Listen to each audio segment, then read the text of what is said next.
जेवला. जिथे विद्येचा अर्थ समजला, ज्ञानाची भूक भागली व अभ्यासाची गोडीही लागली.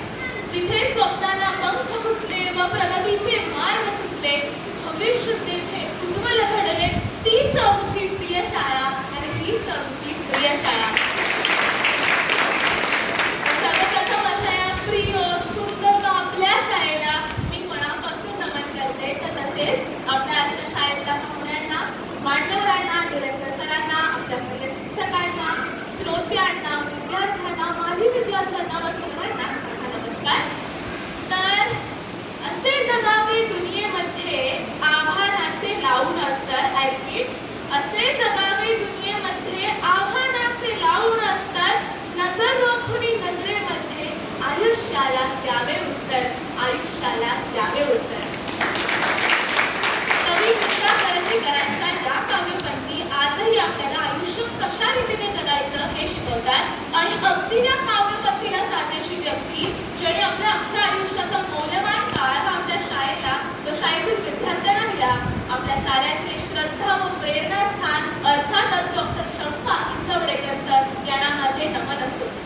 आज सरांचा जन्मदिवस, वाढदिवस आपण संस्कार दिन म्हणून साजरा करतोय. म्हणूनच आज मी नीलम प्रसाद दत्तन आपणासमोर सरांनी दिलेले व आपल्या शाळांनी दिलेले आपल्याला जे संस्कार आहेत त्याबद्दलचे माझे मनोगत मांडते. तर सगळ्यात पहिलं संस्कार. संस्कार म्हणजे काय? व्हॉट इज संस्कार एक्झॅक्ट? आता आपल्याला दीक्षाणी आणि अजून एक विद्यार्थ्यांनी सांगितलं की संस्कार म्हणजे गुणांचा गुणाकार आणि दोषांचा भागाकार. म्हणजे जे गुण आहे, जे सात्विकता आहे, त्याचं ॲडिशन आणि जे नेगेटिव्हिटी आहे त्याचं सबट्रॅक्शन, हे बेसिक कॉन्सेप्ट. सो हा जो बेसिक कॉन्सेप्ट आहे तो आपल्याला कोणी शिकवला? अर्थातच आपल्या शाळेत व आपल्या शाळेतील शिक्षकांनी. आठवा, आपल्याला शाळेतील शिक्षक हे आणि बोला अशा छोट्या छोट्या गोष्टी आपल्याला दररोज सांगतात. परंतु हे आपल्याला मोठ्या झाल्यावरच रिअलाइज होतं की ह्या ज्या छोट्या छोट्या गोष्टी आहेत ना, त्या लाईफमध्ये खूप महत्त्वाच्या आहेत. कारण याच गोष्टीमुळे आपल्या चरित्राचं प्रतिबिंब असतं. ह्याचमुळे आपली इंडिव्हिज्युअल जी पर्सनॅलिटी असते ना ती झळकते. So according to me, whatever we are today or whatever we are going to accomplish in future, it is all because of our teacher and our school, because they are the ones who built a foundation. So kudos to them. A big round of applause to all the teachers who put in all the efforts and dedication to build our character. तर आता आपण चांगल्या सवयीबद्दल बोलतोय. तर जर तुम्ही पिंजरडेकर सरांना नीट observe केलं असेल ना, तर तुम्हाला माहित असेल की जर कोण पण थोडी अगर जिथे मी उभी आहे तिथे कोण पण उभं असेल ना, बी इट टीचर, चीफ गेस्ट किंवा डिरेक्टर सर, तर सरांची एक सवय होती की ते कशी डायरी किंवा नोटबुकमध्ये ना ते सगळं नोट डाऊन करायचे. मग ते एखादं वाक्य असेल, कोटेशन असेल, प्रसंग असेल किंवा काही असेल त्याचं लिहून ठेवायचे. सो आता त्या सरांनी पण त्याच्या स्पीचमध्ये सांगितलं की जे पण तुम्हाला आवडतं ते लिहून ठेवा.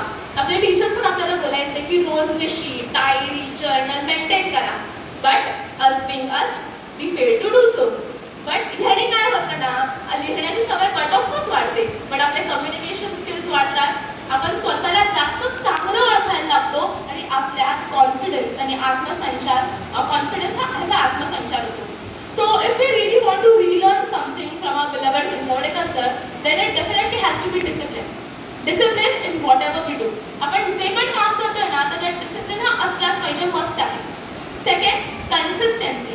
कन्सिस्टन्सी इन एनी और एव्हरी वर्क वी डू. आपण जे पण करतो त्याच्यात आपण कन्सिस्टंट असलं पाहिजे. आता मी करायला सुरुवात केली, मध्ये सोडलं, मग परत केलं, असं नाही. कन्सिस्टंट, तर कंटिन्युटी पाहिजे. Last but not the list, dedication. Dedication, आपण कोणती पण गोष्ट करायला घेतली ना त्यात स्वतःला झोपून टाकणं.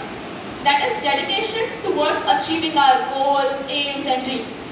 सो हे जे संस्कार देणे, आपण या बेसिक क्वालिटीज जरी आपल्यात इन्कल्केट केल्या, रुजवल्या, तर आय थिंक आज संस्कार दिनचा जो महत्त्व होतं ते पार पडेल. आणि हेच आपल्याला कॅरेक्टर मोल्डिंगमध्ये खूप हेल्प करेल. आणि ह्याच्यावरती द किंग ऑफ बॉलीवुड असं आपण म्हणतो ना कि अगर किसी चीज़ को पूरी शिद्दत से चाहो तो पूरी कायनात भी आपको उससे मिलाने की साजिश करती है. तसंच आहे हे गुणाचा गुणाकार, दोषाचा भागाकार, हेच तर आहेत संस्कार. आज आपण पिंजरडेकर सरांचा जन्मदिवस हा संस्कार दिन म्हणून साजरा करतोय. This itself explains that man has done something extraordinarily great in his life that made him achieve this position even after his death. So सरांच्या अख्ख्या लाईफचं जर सार एका ओळीत किंवा वाक्यात सांगायचं झालं तर अकॉर्डिंग टू मी ते असं असेल की जगावं तर असं जगावं की इतिहासाने देखील आपल्यासाठी एक पान राखावं. सो मी माझ्या वक्तव्याची सुरुवात कवी विंदा करंदीकर यांच्या काव्यातून केली होती. शेवटही त्यांच्याच काव्यातून करते. So the well known poet Vinda Karandikar says and I quote की करून जावे असेही काही दुनियेतून या जाताना, करून जावे असेही काही दुनियेतून या जाताना, गहिवर यावा जगास साऱ्या निरोप शेवटचा देताना. स्वर कठोर त्या काळाचाही, स्वर कठोर त्या काळाचाही, क्षणभर व्हावा कातर कातर. नजर रोखुनी नजरेमध्ये आयुष्याला द्यावे उत्तर, आयुष्याला द्यावे उत्तर.